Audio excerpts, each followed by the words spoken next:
Hey guys, it's Faysal with Merhi Real, and I have a special guest today for our podcast. This is Tom White. He's a local developer, and I'm gonna give him a chance to introduce himself. Hi, I'm Tom White and got into residential construction about 6 years ago and got into developing on our own about 4 years ago. And brother and I have a construction company that we focus on a lot of oil and gas and wind energy. But here in North Carolina, we do a lot of residential development. Joe looks after more of the energy side, and I look after the residential side, which we hold that under Axiom Development.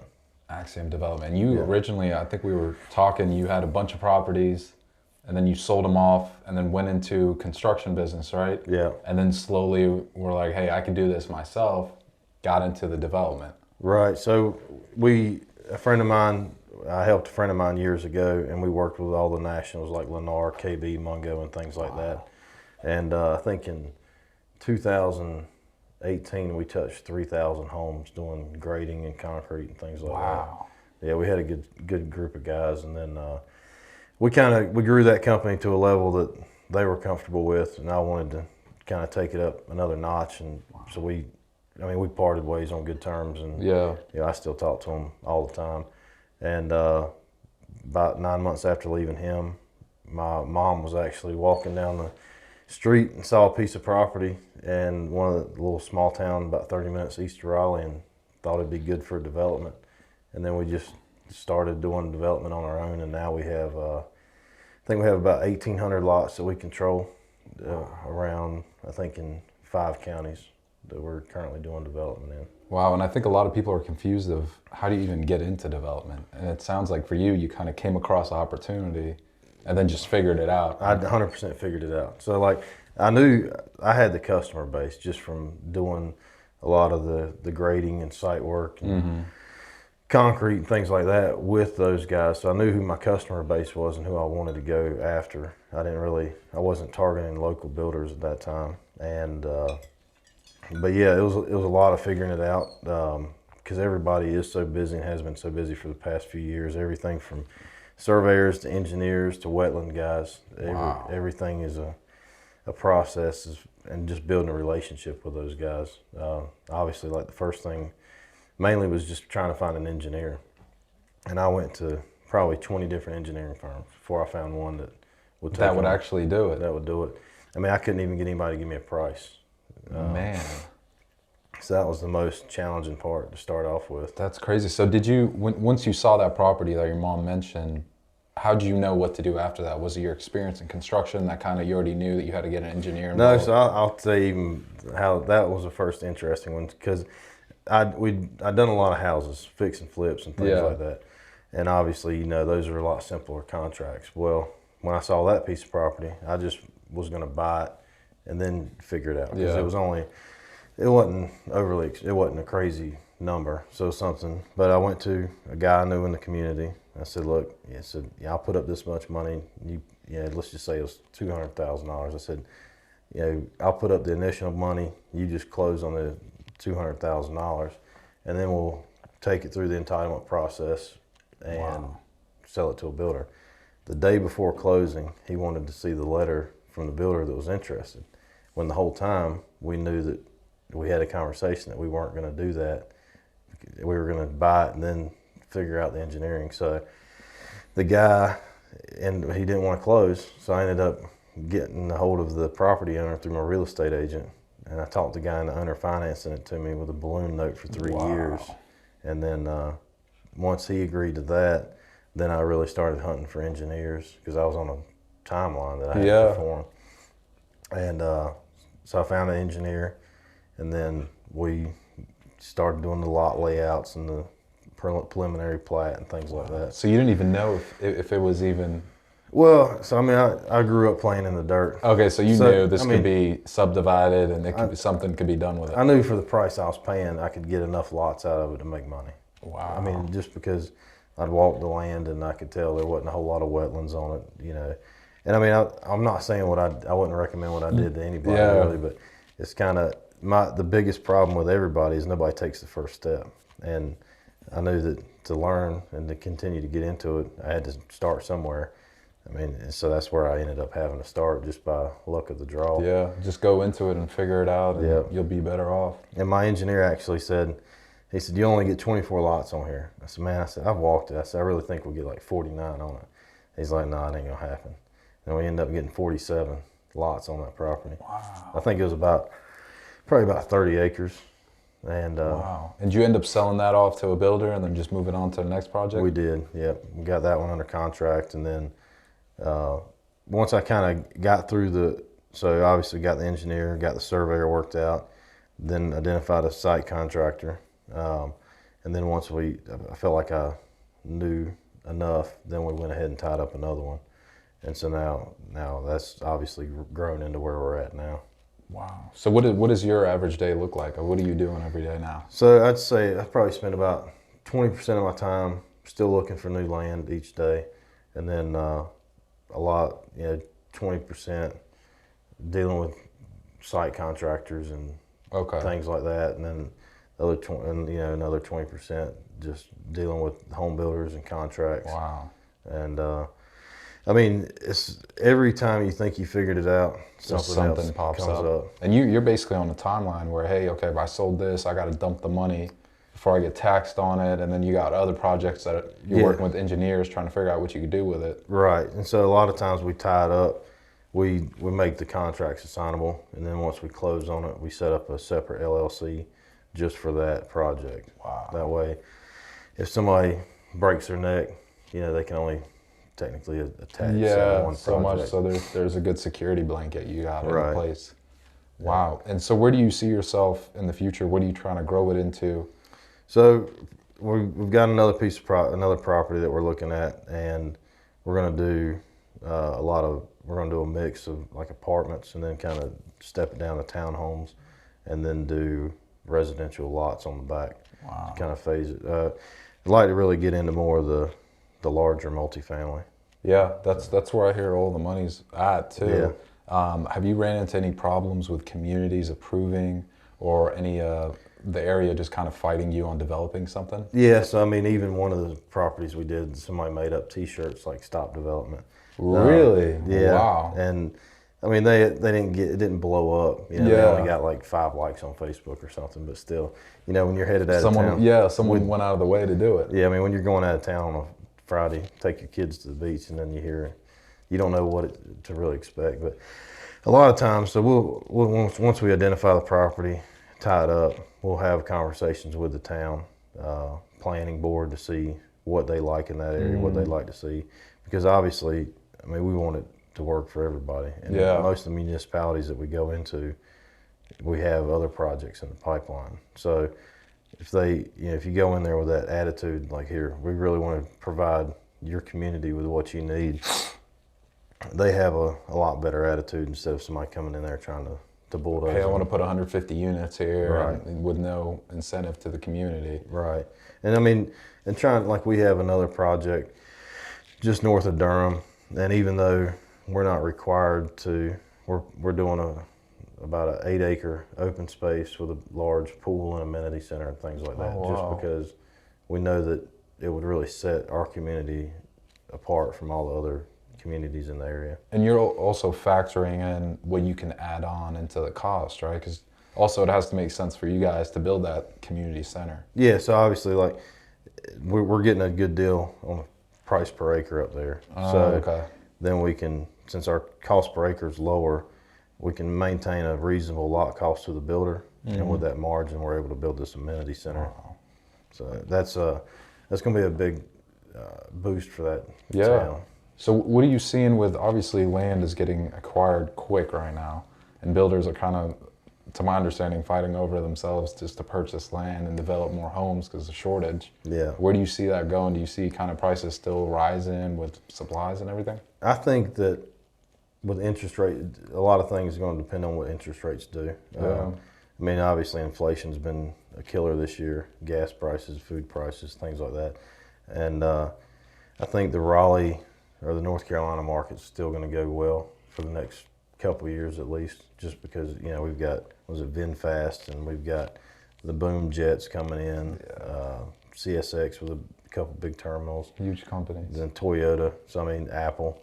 we've got a lot coming into the area where I feel like the Raleigh market's still going to sustain for a while. Yeah, and it's people are definitely frustrated with the prices, but for people coming out of state, they're like, man, this is nothing compared to what they're used to. It's not. I mean, like, yeah, my wife's in real estate, and she sold, I think it was like a $2 million house, and people never even saw it. Yeah. And they just threw $150,000 due diligence down and Yeah. did a video walkthrough, and So for the locals, that's insane. it is. But for these people coming from California, Seattle, New York, they're like, man, that's nothing. It's not. And it's I've realized a lot of the locals are getting frustrated, but there's no way to stop it. It's going to keep going.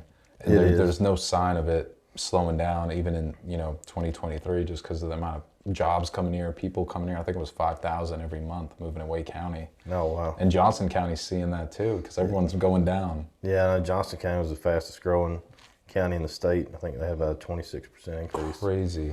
It was. I mean, and I grew up in Johnston County. So, I mean, where there's a Harris Teeter where a peach orchard was where I grew up when I was growing up. Wow. And just the traffic. I mean, there's so many stoplights now. Oh, 40 too is just 40's awful. Yeah. And they're planning to finish the 540 belt line hopefully in the next 1 or 2 years. Yeah, right. But once they finish that, hopefully the traffic will lessen up. But once they finish that, I mean, more people are going to be paying attention to Johnston County now because you just cut traffic in half. Yeah. Well, that, and I mean, the work from home's really changed everything. Yeah. I mean, a lot of these, I call them outlier counties, just the counties surrounding Wake County. I mean, these guys are running fiber to a lot of these communities where, Yeah. and I mean, so that's going to push people out a little bit further. And, there again, like, I've got an aunt, she lives in North Jersey. She works by the George Washington Bridge. I think it's like 8 miles or something, but it takes her 45 minutes. So, I mean, the amount of the commute time that those people are used to, and when down here we're complaining if we're driving 30 minutes. So you got these two sets of people that have been here their whole lives and are like, what's going on? And then people that are coming here and be like, this is amazing. It is. I mean, the taxes are so much lower than like Connecticut. My neighbors have moved down from Connecticut, and I forgot how insane their property tax was. I mean, I have family up in Jersey and they're paying $40,000 a year just in property taxes. It's insane. And over here we're like $2,200 for your home. For a good home. For a good home. Yeah. So it's absolutely insane. So in most of your projects, are you taking them, are you building these properties out, or are you selling them once you have, curb or gutters done, or once you have lots? So we have one project, one of the smaller projects is 56 lots, and we're actually going to do the vertical construction on that ourselves. But a lot of times, and it kind of depends on where we're at with certain projects. We just sold, I think, 130 townhomes, I think around 130 townhomes in Lillington, and we just sold them at construction drawings just because we didn't want to take it all the way through to finished lots with all other projects that we have going on. So what depicts you making that decision of whether we should build it out or we should just sell it before it goes vertical? How many lots we have currently under construction. I mean, and right now I think we have 700 that we're actually developing, like putting in the curb, gutter, water, sewer, and things like that. And so, it's cash flow. I mean, we're not we're just a couple local guys trying to make a dollar, and we don't. No, that's very impressive. And is a lot of this financed, or is this a lot of like leverage through equity investors? And no, everything that we've done so far, we got one. We had one investor that helped us on our first project, and then the other project we used our business line of credit to do it. Wow. Have you ever thought about going into some type of syndication of bringing locals into investing in development? I don't know if I would do with locals, but we are talking to a company out of New York about them putting a certain amount of money into the market. Wow. And I mean, the reason I always had such a tough time asking for money was because I'd done really well prior to getting into construction, and just it seemed like everybody comes to you with a half-baked idea and wants money. And so for me, I want to treat somebody's money like it's my own. Exactly. And it's hard to ask for money, just knowing in the back of your head that there's variables. Even though they might get a really good return, there's so many variables in development that... Yeah, you're taking a risk and you don't necessarily know the outcome. It's a huge risk. And I mean, it's 7-figure numbers on the, minimum.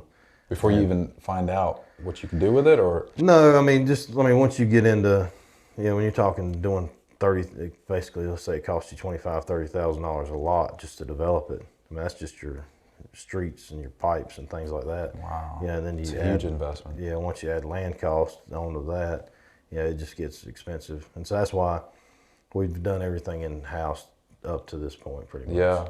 Other than that, the one friend that helped us get started, really. Wow.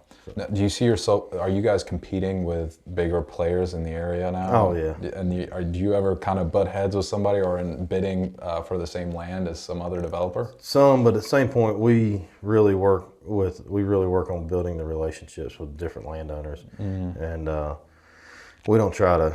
I mean, like I don't go to Durham County. I mean, because I don't really have the relationships up there. Yeah. Plus, the approval process in Durham County is ridiculously slow. Yeah. But our big thing is just building the relationships. So staying where you know, where you have connections. I think you mentioned one time you tried doing something in Greensboro. Yeah. And it was very difficult because it was just like, and you were there was a deal you were trying to work on, right? Yeah, we were going to put, I think it was 180 townhomes in Greensboro, and they couldn't get the feasibility on the water and sewer back to us in time, and I think we had like $40,000 that was going to go hard the next day, and we just decided to pull out of it. Yeah. And the day we pulled out, so let's say our money went hard on a Tuesday, and they answered me on a Wednesday. Oh my God! So it almost seemed too perfect. Yeah, well, they were a day late, but if I would have kept my money in there, then I would have lost it if they said there wasn't capacity. Wow. And that's one of the other biggest issues right now is when you're working with, like Johnston County doesn't have capacity. There's other municipalities that are limited on capacity. And septic, putting a septic in well just kind of throws everything off. No, I mean we've got I think at least 2 or 3 subdivisions I know of that are septic deals. Really? We're doing community wells and septic. Wow. So and how much more does that bring up the cost? Is that $10,000 per lot now you got to be looking at? Not really. See, the biggest thing was when you have to do septic is you don't get the density.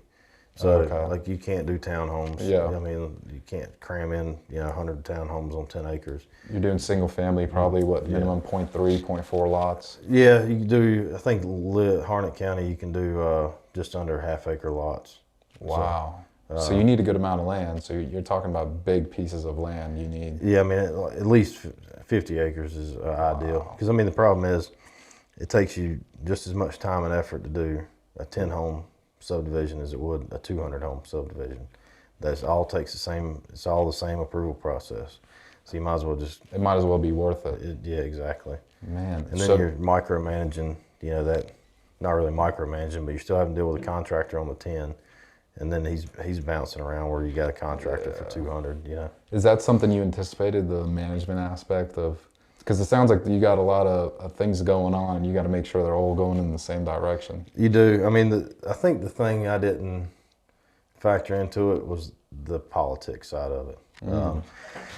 Like that lady that made up the shirts. I mean, once it got to a point where I was communicating with the mayor and town council to communicate with her. Yeah. But they weren't, and I could tell that the situation kept blowing up. So I just finally had them schedule a meeting with her, explain what we're doing, explain that we're here to really bring up their property value as well, and we're not just coming in here trying to blow up their neighborhood. Yeah, what are they scared about? People that usually are fighting developments or don't want something. Affordable housing is a big thing. A lot of people don't want affordable housing around them, even though they don't even understand affordable housing a lot of times.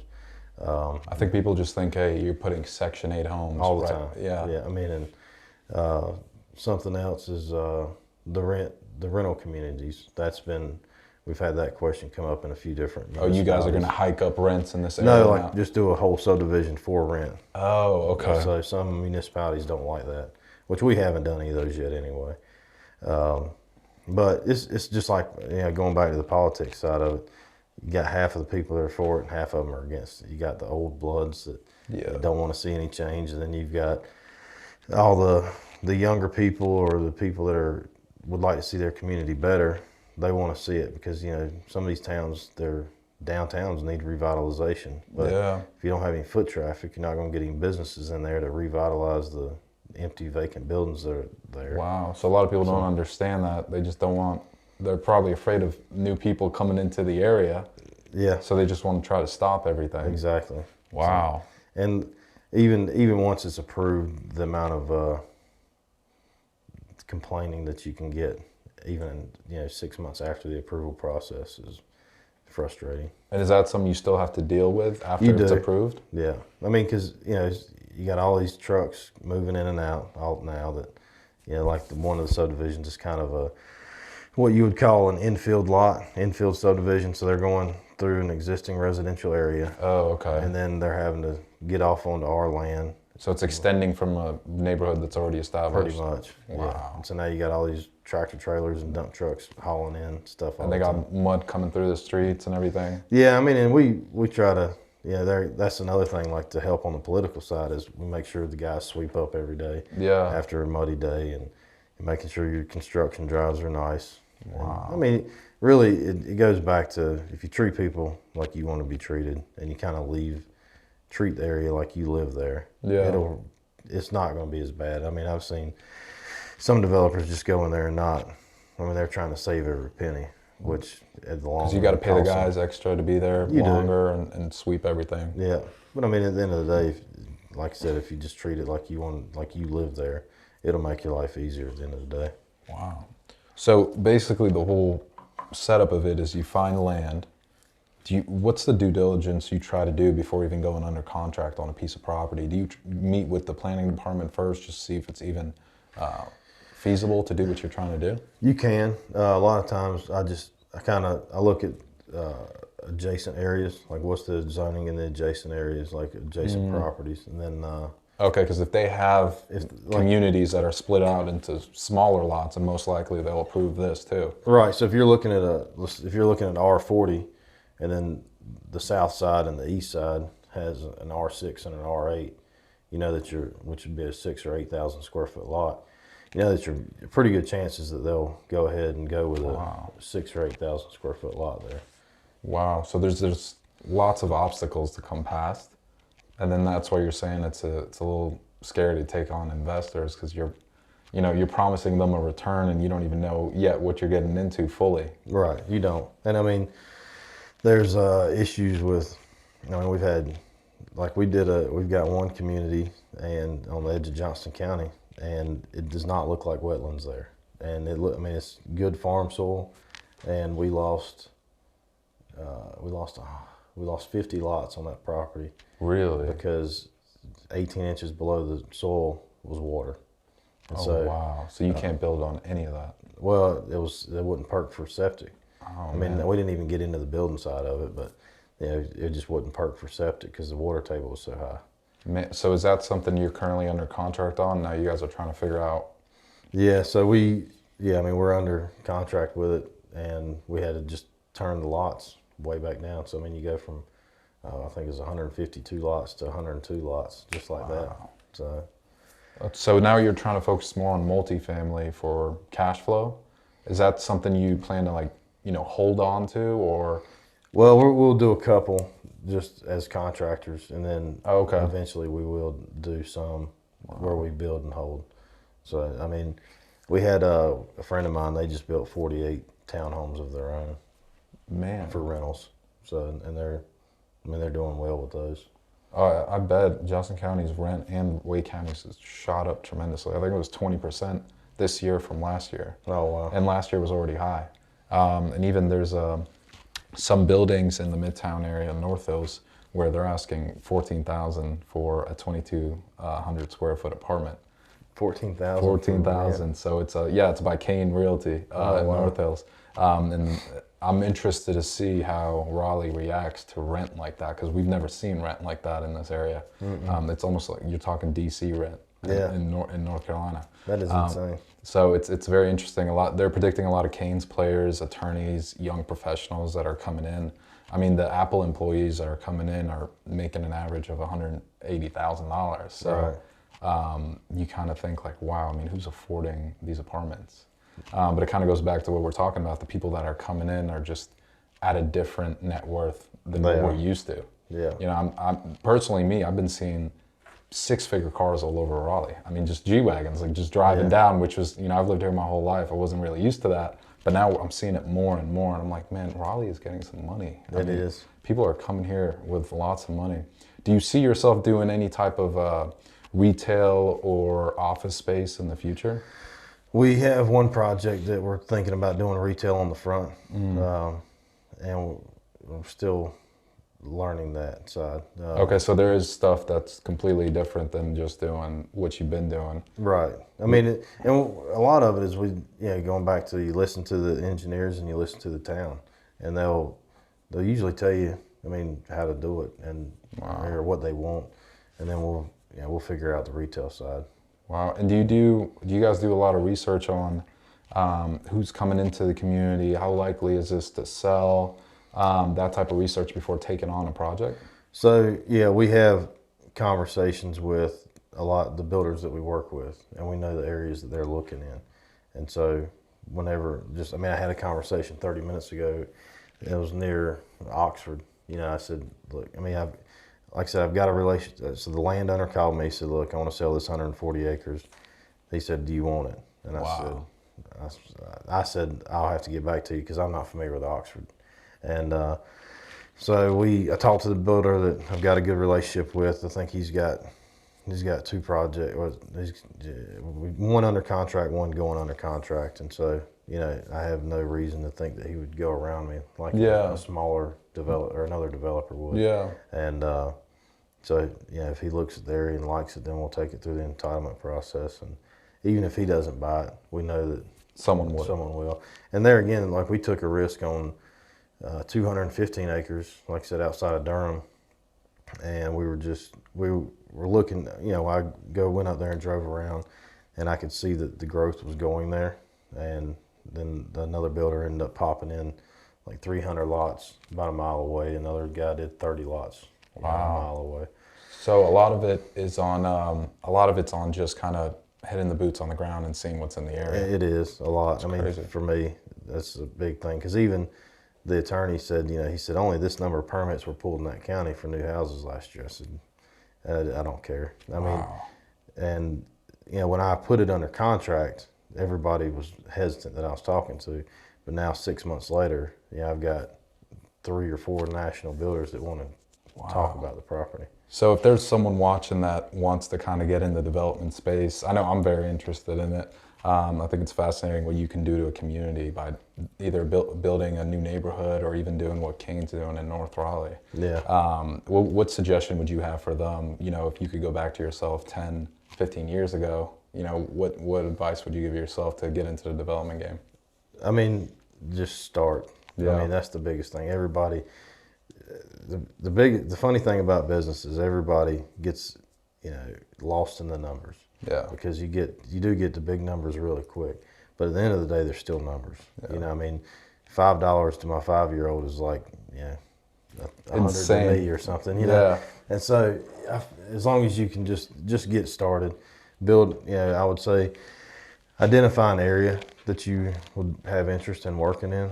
And just start talking to people and see what you could draw up. Yeah, I mean, and more than likely, if you're from the area, you got a relationship with the landowner. You can tie it up for a minimal amount of money, and then you find an engineering firm that you want to work with. And the engineer, or really, if you get a good engineer, they'll tell you what to do and what to do next and what you got going 100%. I mean, and that's why we've got. I mean, the engineering firms we do 99% of our work with. It's just been phenomenal. Wow. Well, awesome. Well, Tom, thank you for coming out. I hope everyone appreciated. And if you guys want to get connected with Tom, if you know somebody with land that wants to do a deal, feel free to reach out to me and I'll connect you guys.